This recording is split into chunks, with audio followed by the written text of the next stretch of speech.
to Extra Bases with Bristol and Booth. Jason Bristol here with Jeremy Booth, former Major League Scout. This is Season 1, Episode number 1. Jeremy, we got this thing off the ground. This is exciting. This is going to be a lot of fun, talking some baseball and enjoying what we're doing. This is great. And we've been trying to do this for some time now, so this is really exciting, especially when you consider these Astros. They're going for it, man. It's a tough team to cover. I mean, I know what you're talking about. I mean, this is really difficult to watch them play. They're in a pretty good position. They, champions and defending their title and off to a pretty good start. We talked on Sports Extra beforehand, before this road trip, that this was a chance to perhaps get things going because they had not been hitting very well, and with the exception of the starters, the relief pitching had been kind of spotty here and there. And it looks like Dallas Keuchel's back, too, which that is certainly a huge shot in the arm because all the other guys have just been dealing from that starting spot. It's a luxury to have a rotation like that and have Dallas Keuchel, who's this former Cy Young winner, be able to have starts that aren't that great. Certainly not by his standards and honestly anybody else's standards for what we expect out of him. And to still have the rotation moving forward and doing what they're supposed to be doing, Garrett Cole has just been filthy. He's just been flat filthy, and it's been fun to watch him pitch. He's thrived here in Houston. Behind McCullers in a 4 spot. He's in the 4 spot. You got a guy with 1-1 in the draft who's now a 4 spot. This rotation, in Seattle, I talked to a beat writer who watched the series, and he said that rotation's ridiculous. It is. It's absolutely ridiculous. It's good. It's fun to watch. It's interesting to look at these starters because you've got 3 guys in the top 3 in strikeouts. Yeah. You've got Cole, Verlander, and McCullers. And I went back, and I could not find. Now, granted, I went back 70s. I couldn't go back farther than that. That's still pretty. But I couldn't find a team that had 3 guys in the top 3. And the only ones I could find were 2 in the top 3. What'd you get? Well, I found, and I did skip over a couple recent ones, but going way back, the Rangers, Nolan Ryan, Bobby Witt. Yeah, both guys, big arms. And Nolan Ryan, Frank Tanana. So there's a theme with Nolan Ryan, is what you're saying. There's a strikeout theme. Exactly. Yeah. So those are the kinds of guys that you need. You need Nolan Ryan guys, right. Which those. Hey, listen, the way Cole's been pitching. I don't know, man. We talked about beginning of the year. We said fearless predictions on Sports Extra. We said at KHOU. We said 15 wins is what I said. No, that's what you said. That's what I said. Well, we said 15 wins for. I said 15 wins for Cole. I wish I had said that. I think he's going to really thrive here. Like I think this is the right environment for a guy like Garrett Cole, 2-time first-round draft pick. 1-1 as we said in the draft in 2011, a loaded 2011 draft. To be able to step in behind Justin Verlander, who, if I'm Garrett Cole, I'm trying to model myself after Justin Verlander, right? So, and Dallas Keuchel is in front of that, and McCullers. Cole is doing exactly what you thought he would here in Houston. Is that really the difference for you, is that he has guys that he could quote-unquote look up to? Because perhaps he didn't have that in Pittsburgh. Where's the pressure? Yeah, that's another big thing. Where's the pressure? He's got one of the best pitchers in baseball for the last 10 years. In the 1 spot. He's got another guy who's got a Cy Young in his back pocket, which we forget about because he's in the 2 spot. He's got an all-star in the 3 spot, right? Regardless of what ultimate role we have from McCullers, he's an all-star in the 3 spot. And you've got, by the way, I'm Garrett Cole. And I happen to be here throwing 97 miles an hour with 2+ breaking balls and changeup. And I have Charlie Morton behind me, who's throwing 96 today with a play. It's 60 curveball. 60 curveball, by the way, on the scouting scale, 220 to 80. 50's an average, right? So 60's a plus curveball. So now we've got a plus curveball. Where's your hole? And I haven't been a Charlie Morton like defender, right? I haven't. I've wish and hope, and okay, Charlie, I was wrong. I'm sorry. You've done everything you can to get where you're going, and look, man, you're doing a great job, and good for you. Yeah. So I'm a talker. That's my role at KHOU. But Jeremy, for those who may not be familiar with him, has a long, long history in Major League Scouting with the Twins, the Brewers, and the Mariners. Do I have the correct order? You do. I thought I did. My former GM in Seattle, his name was Jack Zarenzik. Sure. And he was the scouting director in Milwaukee for a long time. and had me there as a scout and had me earlier for a brief spring training spent with the Brewers in 2000. I don't know. Let's stop right there. Jeremy Booth, the player. Yeah, long time ago. But and I talked to Jack the other day. It was actually pretty good to hear him. He's doing TV in Pittsburgh now, so he's keeping in touch with the game. But no, that's my track record. Long time as a scout. And now you are the CEO of Program 15 and the New Balance Future Stars series, which is a development program that has some of the top talent in the world coming to your events. So for people who aren't familiar with that, I gave a Cliff's Notes version of it. Sure. Get a little deeper just so people understand a little bit more about the background. We've been fortunate to take some amateur baseball and try to organize it as if we would use it in professional baseball. For a long time, in my world, from what we're able to see from the top looking down, there's been a disconnect with what is really happening in the baseball world. So it's been pretty gratifying to have New Balance join. Obviously, you've been a big supporter as well. We appreciate that and everything you continue to do for the series and a lot of Major League All-Stars and former GMs and scouting directors, and we're off and running. But the idea is to help the players and do it from the Major League level all the way down. And speaking of the Major Leagues, that's a lot of what we're going to be talking about here. The Astros hitters, they scored 9 runs on the 19th of April, which we're taping this on. Sure. And their batting average, though, coming into this series, and I know batting average, I'm just using it as a simple reference point. Listen, they were the best hitting team in the league last year, and they are near the bottom. But one thing I did notice was that they're still near the top in pitches seen per at bat. Is there a correlation between that statistic and thinking, okay, they're still getting quality at bats, or they still have a system at the plate? It's just a matter of the base hits and the results coming. These hitters in this lineup is so well balanced. Okay, it just really is. So, Springer and Altuve, those guys are going to swing early. It doesn't matter. Bregman's got a lot of fastballs to hit. Correa has a chance to see some pitches, right? And so does Gonzalez, and as we go down the line. But, the batting average, to me, there's an old expression. At some point, you got to get a hit. Okay? Some point, you got to get a hit. You can walk all you want, but at some point, you got to get a hit. And so the average, to me, is important because it talks about quality of bats in another angle besides seeing pitches, right? Seeing pitches should lead, in theory, to better pitches to hit. Sure. You tire the guys down, you get 4-seam fastballs, whatever, all of a sudden, here we go. Their run differential, though, on top of that, looking at it as after today, was plus 33. So something's working with whether or not the hitters are performing or the rotation's picking them up. Well, I think we know. Right. and the hitters will come around. We had a stretch last year where they didn't perform, and we were freaking out as a city that they're going to come back around. This lineup's too good. They'll get on track. I look at the division now and the Angels. Yeah. And I think, are they for real? Are they going to really be able to sustain this? And Trout is Trout, and Pujols looks like a younger Pujols. I don't want to say young Pujols, but maybe one from a couple of years ago. Yeah. And they've got Kinsler and some other guys. And, oh, by the way, they've got Ohtani. Who? Yeah, exactly. Shohei Ohtani, man. Can we really – are they going to be there in July when we're here? Are they still going to be there hanging around – I don't think first place, but are they still going to be there? Until a couple of days ago, it didn't look like Ohtani was human. Mm-hmm. What he's done when he's hit the league, first of all, what he's doing is unprecedented, right? We talked about this a little bit, and it hasn't been done at this level since the days of, wait for it, Babe Ruth. Like, it just hasn't been done, right? But however, what I can say is that the Angels are a good club. There's a lot of clubs overperforming right now. Mm-hmm. It's April. It's April 19. We're 20 games in? Yeah. 18 games in. So they're overperforming right now.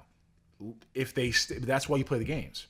If they stay hot, that's their challenge, right? You got to figure, if you're looking at the wild card all the way down, with first place or not, with what the Red Sox are doing as opposed to the Yankees, right? Mm-hmm. And what the Twins and the Indians are doing, which is what we kind of thought. Mm-hmm. You talked about the Indians a lot. Then the other wild card has a chance to come out of the West.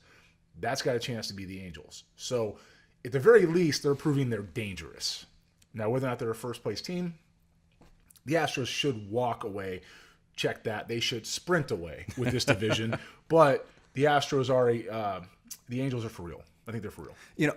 I'm fascinated, much like you are, and much like the rest of the country is, about Ohtani, because it is so crazy, having followed minor league baseball for as long as I have, and to see some of these guys get drafted out of college or high school as 2A players, and automatically, in 90% of the cases, those guys are then shifted to one role. Is Ohtani going to change people's thinking, or is he just such a unique guy that we can't compare him to anybody else? And granted, I know Hunter Green with the Reds is in the minor leagues, and he was a first-round pick and an all-world talent. Sure. But are we going to see, is this going to be something that we're going to see more of? I would think that in this age of specialized roles, having a guy on your roster who can do both things, especially when you're in the playoffs and rosters are limited, I would think that that would be something that teams would really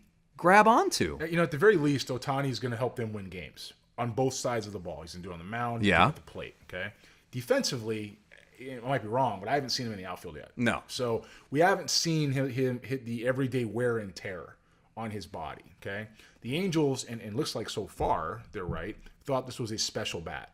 I don't know if anybody else in the league would have let him do this. I don't know. I don't think they would have let him do it here in Houston. I don't think the Yankees would let him do it. But wouldn't that have been part of, I mean, I think that was part of the pitch, right? Was that this is what I want to do, and that's was part of his process in selecting a team, I would believe. At the time, you know, when you go in, back to what your original question was about the guys that have done it before, that we haven't allowed to do it as an industry. The time when you're going in and you're making a pitch, he was pretty clear. Ohtani was pretty clear. I want to do both. Exactly what you just said. It's part of the pitch. Seattle's going to let him do it. The Angels will let him do it. Padres are going to let him do it. He has leverage. Right? He has leverage. And it's easy to look back on it now and say, oh, yeah, we would have done it too, man. Absolutely. We would have. But it's like taking Mike Trout at 24 in the draft when he came out in 2009. Everybody can say, I had him on my first on my board. No, he went 24th in the draft. When you have Paul Goldschmidt in the draft in the 8th round that year, Houston native, right? Out of Texas State. Second best career in 2009 draft. Everybody can now say, oh, we loved him. We did. We didn't. So, I know one person who didn't like him. Yeah, I was a little light. Anyway, so when you go back to Ohtani, you know, is it nothing's happens till it happens. So yeah, could he change the mold? Sure. I think that what the best way to look at that is go back to Japan and look at what he did and take the talent out of that for a second. How do we prepare somebody to do both if you want to do that? Because we're not doing it over here, and they clearly did it over there, at least this time.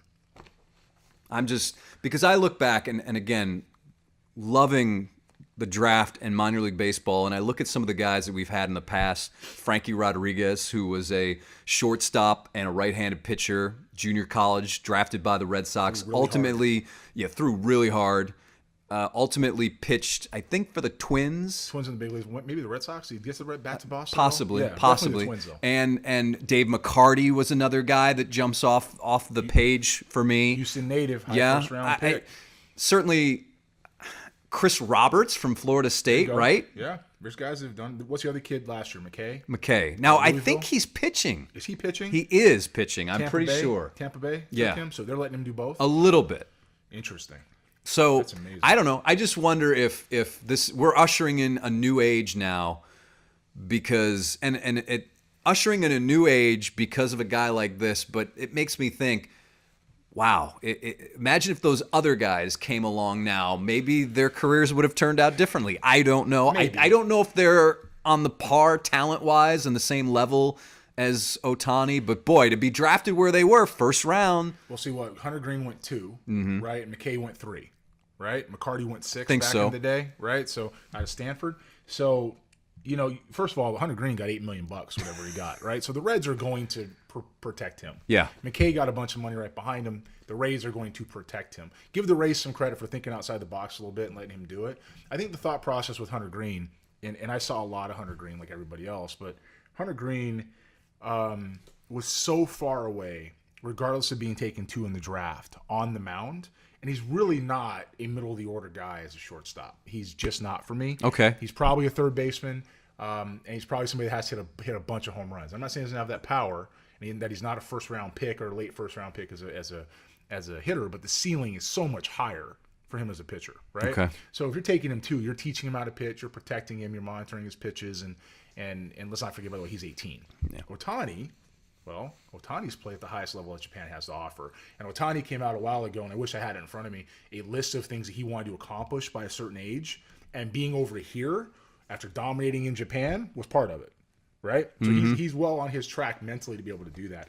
I just think you're talking about a special talent. I think you're talking about a special guy, and something that's kind of invigorated this Angels team. And this debate in my mind, because I think it's a debate about will we see more two-way players. Now, I'm looking at Brendan McKay's stats. He's in Bowling Green Midwest League. He's pitched in 2 games for the Bowling Green team. And Hot Rods, right? The Hot Rods, yeah. Decent numbers. And then he's played 7 games as a hitter. So he's doing both. He's doing both. What's he doing offensively? Well, limited sample size, but OPS plus slugging, he's over 1,000. It's not bad. He's got 5 hits and 18 at bats, no homers, 1 double, 12 walks, and against only 3 strikeouts. He shouldn't be in that league. I mean, he's probably a Double-A guy right now. If you're taking a hitter, a college hitter, no less, at 3. He should be tearing up the Midwest League. Yeah, right? which he is. He's hitting 3. South Atlantic League might be South Atlantic. No, Midwest League. So Yeah, he should Midwest be tearing League. that up, and I think he'll get to Double-A pretty quickly, and you'll find out there. The question with him is going to be a similar question. Only for him, it's going to be hitting versus pitching. Whereas a guy like Ryan Braun years ago, who's with the Brewers and has been such an impact bat for such a long time, the question with him was what position was he going to play, because the bat was going to get into the big leagues a lot sooner. I think McKay might have, if they let him do it, might have one of those decisions to make. Does my bat get me to the big leagues at 22, or do I want to pitch for 4 years in the minor leagues? You know, that's what they have to answer. Ohtani's able to step into the big leagues right now, which, by the way, is rare in itself, and perform. And that's tough. So I don't know. It is a debate. We'll see what happens as they go forward. We've talked before about the guys that have converted at some point. Adam Lowen, Jason Lane.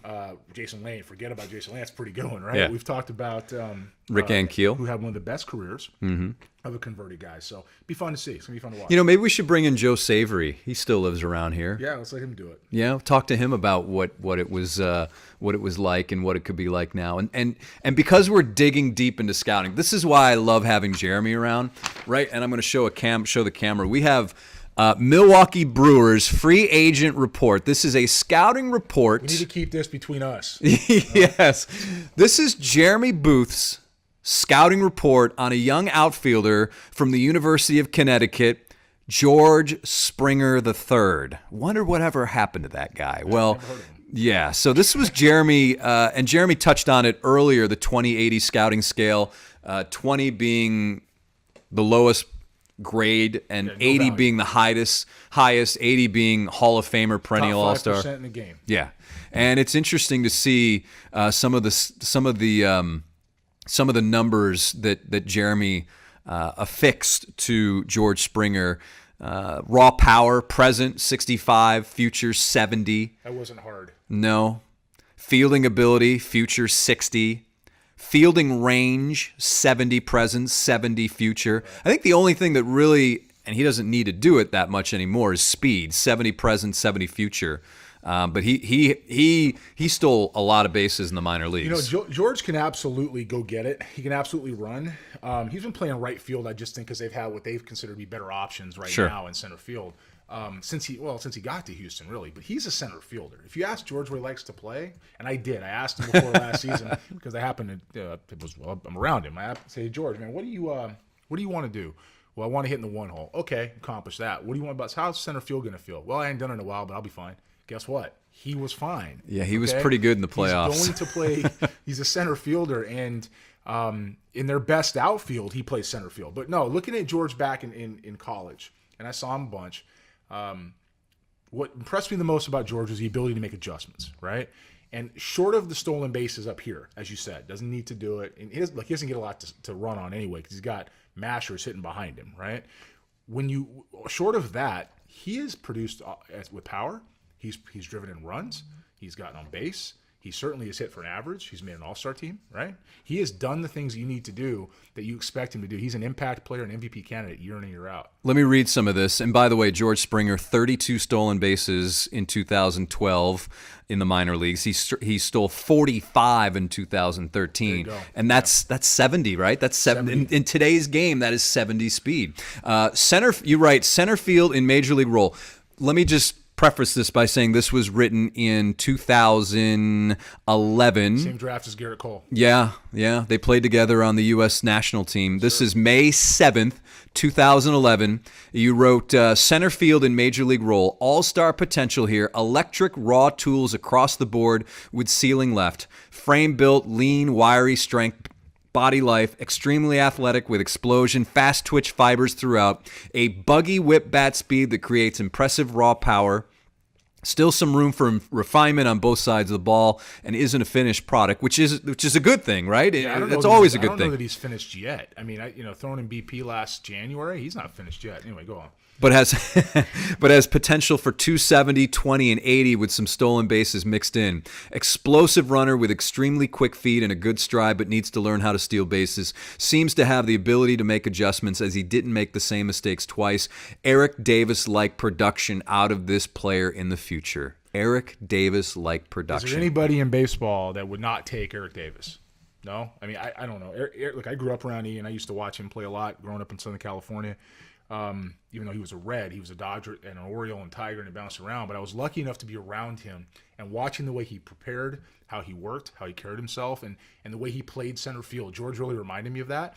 George now, the best part about George is we're comparing people to George Springer. We're not just comparing people to Eric Davis anymore. We're talking about George as establishing himself as a center fielder. And he's such a unique human being. And he's such a unique talent that in this clubhouse, he's just what they need. Mm-hmm. He's committed to being here. We'll see what happens after the next couple of years when his contract's up, but he's a big piece of this window for the Astros. He is, and we know the story, and he's such an inspiration to so many people, and it's just fascinating. I love looking at these scouting reports. And did you? I mean, you knew this right away with Springer, right? It took some guys you probably have to get a little bit of history with in terms of watching them, but with him, he must have jumped off the field right away. So guys like that separate themselves. Okay, George for me was about, and this is the thing about George Springer, is that George was about what is he going to do in the future? How's the adjustments going to work? How as fast is he going to make them? And is that going to translate on the field? And the answer was yes. It's clearly been yes, but he went 11. He went 11 in the draft. And guys, first of all, that's extremely high, but there's still 10 players who went ahead of him, right? Garrett Cole, 1-1. Mm-hmm. Danny Hultzen to Seattle Mariners, who went second pick. I think Trevor Bauer went third. I'm getting the draft right now. All right. Oh, wait. I think Dylan Bundy was 4. Anthony Rendon was in that draft. Jose Fernandez was in that draft. So it's Cole Hultzen, who's been injured, but apparently he's making a comeback. Seriously? Yeah, I think I read that in The Athletic. How is Danny going to do that? I guess after a little time off, his arm feels better. Or at least he was in camp, I think, with the Cubs. He was a two-way guy at Virginia. Yeah, he was. Is he coming back as a first baseman? No, pitcher. Wow. Cole, Hultzen, Bauer, Trevor Bauer, Dylan Bundy. Then you've got Bubba Starling, Anthony Rendon, Archie Bradley, Francisco Lindor, Baez, Spangenberg, Springer. Yeah. And then it's funny because the Astros picked 11th, and this report is from the Milwaukee Brewers. And ironically, the Milwaukee Brewers picked 12th. Yeah. Do you think that you would have taken Springer if he was available? We would have taken George if he was there. I can tell you that because I signed Youngman, right? Taylor Youngman was the guy who was picked directly after George, pitcher from Texas. Yeah, the thing about it is the Astros scouting director at the time was a guy by the name of Bobby Heck. Okay, and Bobby Heck was a former Brewer. So we're all from the same tree. Bobby's now in Tampa Bay as a special assistant to the GM. Anyway, at the time, Bobby was taking this guy every single time. This is his type of player. He wasn't getting to 12. He was up there for like an ornament on a Christmas tree. He wasn't getting to where we were going to have a chance to select the present. But no, George had that type of ceiling. Playing at UConn, that's where he came from, in the Northeast. He was behind. He's always behind because Northeast guys can't play as much as they can down here. So he was behind a little bit. But had he got to 12, definitively he was the guy.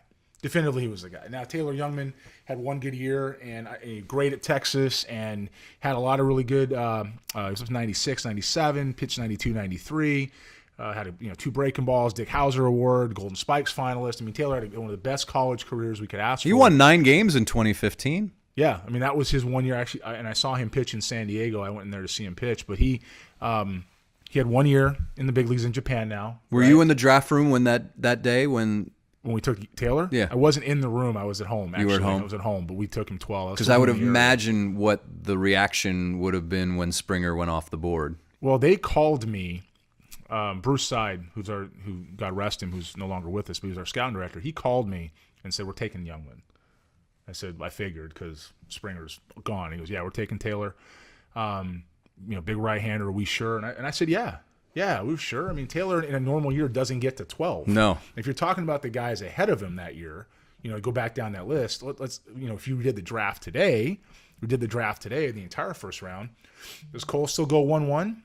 I don't know. Does Bauer still go 1-1 or third pick rather? Well, here's the draft if you did it by WAR. Okay. You'd have Rendon 1. That's about right. Lindor 2, Springer 3, the late Jose Fernandez 4, and you would have Garrett Cole 5, Sonny Gray 6, and then Jackie Bradley Jr. 7. So let's talk about that for a second. Okay. So let's talk about that. So it's a pretty good draft. It was one of the best drafts in the last 30 years. It's a pretty good draft. It was so much fun to scout that year. But when you have, George Springer, and he's what, third on that list? Third. So Anthony Rendon was considered at 1-1 by the Pirates. But he had Boris, Yep. And he also had a little bit of an injury history. He had an ankle injury history that dogged him a little bit, and no matter what these guys say, I can say it now. I don't have to be in the room and say I didn't. The medical staff was really tough on him. It certainly was in Seattle, or they would have taken him too. Jack Sorensic, the hitters he's drafted over time, oh my goodness, right? So he would have taken Prince Fielder, Ryan Braun, Corey Hart. That's enough. JJ Hardy, right? So, yeah. So, but no, that would have. That was his kind of guy. That was his kind of guy. He just couldn't get to it. And then, of course, you had Bauer at 3, who actually won the Golden Spikes Award. The finalists for that were Holtzen and Youngman along with Bauer. But that's a list. Sonny Gray went 19. He went 19. You know why Sonny Gray went 19? Because he's 5'11". Yeah. So most fun player I ever had to scout. We don't talk about him much with Sonny Gray. Had him in high school. Why was he the most fun player to scout? His guts were spilling over onto the mound. It was so much fun. First of all, okay, so I walk in. One of the best stories that I've ever had as a scout. I walk in my first year as an area guy. I'm with the Twins, and I have we call it the Mid-East. We had Ohio, the Ohio Valley, kind of. We had West Virginia, Tennessee, Kentucky, and Sonny Gray was in Nashville. Yes. At high school. I go in to see Sonny Gray, man. It's 97. He's 17. It's 97. It's a plus curveball. It's a plus slider. It's a plus changeup, and nobody can sniff the baseball. Furthermore, he runs a 4.1 down the line, which is plus speed. He's a football quarterback, and he's a survivor. Had some family tragedy when he was younger, and he was a survivor. And he was just one of those kids who's like, okay, look, I want to pull for this guy. And this guy makes it real easy to pull for this guy, right? And I had him on my board. I'll bring that report in next time. I had him so high up my list that I got called from Minnesota. Like, are you kidding me? I'm like, this guy right here, shut me down after this. This is what I want. And we couldn't get him. So Cubs took him later in the draft, and he goes to Vanderbilt. Yep. And comes out and does all that at Vanderbilt over again. Does it all over again. And he still goes 19 in the draft. I couldn't believe it. I was sitting there in the room like, can I get Sonny? They're like, no, you're taking Taylor. It all comes down to height, right, with him? I guess. 5'10", 190? But nobody goes back to the dugout saying, oh, that guy's little. They go back to the dugout they didn't with Greg Maddux. Right. So I don't know. But Sonny was pretty fun. It's good to see that he's, 4 on that list or 5? He was 4 or 5? Something like that. I just got off it here. Oh, you know what? Fernandez was 4, so Sonny was 5. Sonny was, I just got it here. But anyways, so... Sonny was 6. 6? Garrett Cole. Garrett Cole's 5. So Rendon, Lindor, Springer, Fernandez, Garrett Cole, Sonny Gray. That's how they would have done it or redone it. Yeah. Can't argue that at all. Can't argue that one at all. Rendon has had a phenomenal run in Washington so far. And Houston kid, obviously. Yeah. So that is our first episode, season 1 of Extra Bases with Bristol and Booth. Thank you guys so much for listening and watching on YouTube. And listen, send us your comments, your emails, whatever, what you want us to talk about, touch on, expand on, what you don't want us to talk about. And we will listen, and we will definitely take those comments and take them to heart. And hey, after 1-1, thanks, my man. Yeah, that was pretty all right. So for Jeremy Booth, I'm Jason Bristol. Everybody, we'll talk to you next time here on Extra Bases with Bristol and Booth. Keep that report between us.